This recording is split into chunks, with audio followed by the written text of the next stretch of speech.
ធនក្នុងចិត្តសង្ឃឹមក្នុងចិត្តជាកូនប្រុសត្រូវគិតពីអនាគតម៉ែប្រាប់ឲ្យកូនខំរៀនជាឆ្ងាយពីអ្នកលេងតាមចិត្តខ្លួនឯងចំណេះលើវ័យសំដីគ្រប់ម៉ាត់ម៉ែតែងតែប្រាំត្រូវចងចាំជាយាមនឹងបានសម្រេច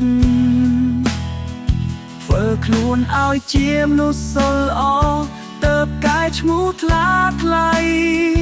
រូបកូននឹងចាំសម្ដីរបស់ម៉ែកូនម៉ែមិនដែលសាបសូន្យចំឡងកូនផុតទុំព្រួយទូនឿយហត់អត់ធ្មត់មិនហាស្ដីបំពេញបំណងគ្រប់យ៉ាងឲ្យតែកូនចង់បានអ្វី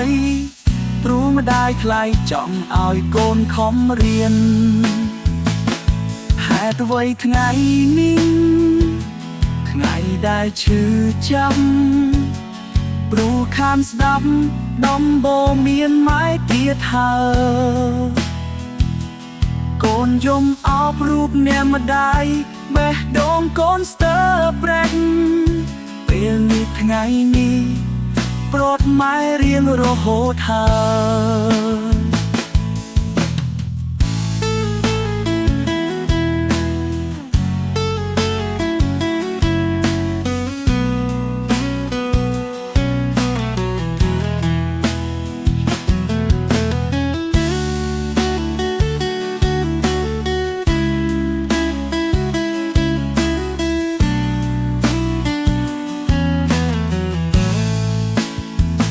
ម៉ែមិនដែលសាបសូ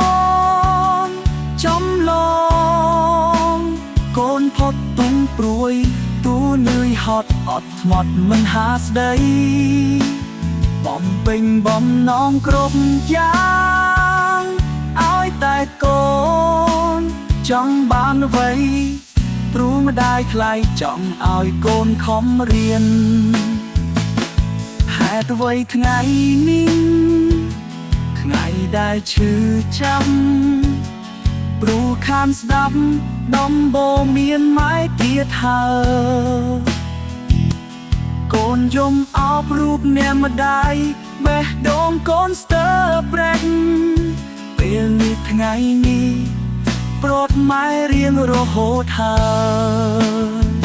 ពេលនេះថ្ងៃនេះប្រត់ម៉ែរៀងរហូតហើយ